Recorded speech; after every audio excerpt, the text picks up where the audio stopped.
So you're growing older, and you've started to notice hairs in places you've never seen before. It can be scary and confusing, but don't worry, you're not turning into some kind of animal. It's perfectly normal. Pubic hair can be annoying and embarrassing, but keeping it or shaving the whole thing off is a matter of personal preference. But which one's for you? Today, we're going to tell you all you need to know about shaving downstairs. Hello and welcome to my channel, where we share tips and tricks for parents, tweens, and teens. If this is your first time here, make sure to turn on those notifications so you don't miss out on our weekly updates. Now let's jump straight in. If you're watching this video, you're probably wondering what's with all the sudden hair down there. Not to worry. Like we said, it's perfectly normal. There are plenty of things you can do about your pubic hair if you want, or you can do absolutely nothing.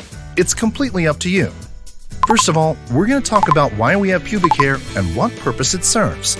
Pubic hair is on both boys and girls for the exact same reasons. Pubic hair starts to grow on girls around the age of 8, and boys tend to start noticing their first hairs down there when they're around 9. Of course, this isn't exactly when everyone starts to grow pubic hair. Puberty is a different timetable for everyone. But this is generally the age things start to happen. When you start to notice your first hairs down there, they aren't pointless. They have a few very important jobs. Firstly, it provides your privates with protection from bacteria and other nasties you don't want down there. Secondly, and while not as important to some, pubic hair is a handy physical sign that other changes are on the way. It's a little heads up that the rest of puberty is right around the corner. Okay, so we've talked about the important jobs your pubic hair does down there. Now it's time to figure out if you should shave down there. We'll start with the girls, and then we'll move on to the boys. Girls and shaving. Girls, your first question is probably going to be along the lines of, is it safe to shave down there? It is safe and perfectly okay to do so, but you do need to be careful and shave in the correct direction, or it can be both painful and potentially dangerous. First things first, it can be difficult to see what you're doing, so if you do decide to shave, don't be afraid to prop a small mirror on the ground or lean one up against a wall so you can see where you're shaving. If you shave your vulva, there's a very high chance you'll leave microscopic cuts. You may not see them, but they hurt. These cuts can become infected, and they can start to feel irritated and sore. Shaving can also irritate your skin, and little red bumps can start to appear on your vulva. This leads to itchiness, which you really don't want to live with all day long. To get around this, try using a gentle, high-moisture shaving gel that will limit irritation and soothe the skin afterwards. So let's just say you've shaved, and you've gotten through the itchiness and the red bumps are starting to disappear. But now you notice something worse. You have an inflamed red bump that's painful. It's an ingrown hair. While most of the time they go away on their own, if they hang around for too long, consider seeing a doctor. Thankfully, ingrown hairs don't happen every time you shave, but even light pressure strokes can reduce the chances of them flaring up. Yes, girls, shaving down there is safe. But do you want to put yourself through all the itchiness, the ingrown hairs, the tiny little cuts, and awful-looking red bumps? At the end of the day, it's up to you whether you do or not. Just make sure if you do decide to shave, you do it properly. You shouldn't shave just because your best friend does, and shaving isn't the only option if you want to remove hair down there.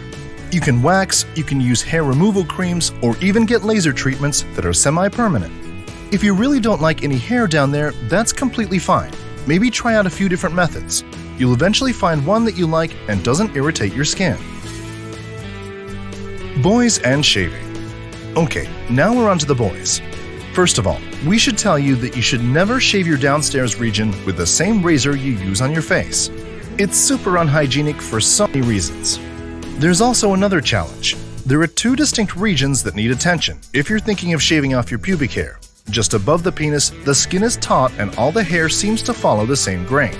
But below on the scrotum, the skin is loose and doesn't have any muscle or bone behind it. For this reason, we really don't recommend a bladed razor for shaving the testicles. If you do want to clean yourself up or manscape, you should invest in an electric razor or safety razor. It'll prevent you from cutting yourself and can get into the hard-to-reach places. One of the biggest issues with guys shaving downstairs is the possibility of cutting something. Your genitals are some of the most vascular parts of your body. That is, there's a huge, constant blood supply, and even a small cut can bleed a lot. Use an electric razor if you're gonna shave down there. You might still nick yourself, but it's much less likely. Always go slowly and carefully. You'll thank yourself later when you aren't left with a painful nick on your privates. So what uses does pubic hair have? It turns out your pubic hair has some uses after all. Pubic hair has been demonstrated in research to help prevent the risk of sexually transmitted diseases, or STDs. When you start becoming sexually active, contracting an STD becomes a real risk if you don't practice safe sex. You should never leave it up to your pubic hair to keep you safe. Condoms should be your go-to to be 99% safe. Pubic hair can also reduce the pain experienced from friction. Activities like running, cycling, and sex can cause friction burn if you've removed your pubic hair. Shaving your pubic hair also increases the chances of bacteria growing and the skin becoming infected. This only really happens if you nick yourself though, so if you do, make sure you clean the cut every day so it heals safely. We should also mention you don't need to completely shave everything off. You can just trim. A lot of guys and girls prefer the convenience and safety of just cutting your pubic hair a little shorter. You don't need to get alarmingly close to your skin. You can also keep yourself looking clean. Once again, if you do decide to shave your pubic hair, you should never shave against the grain of the hair.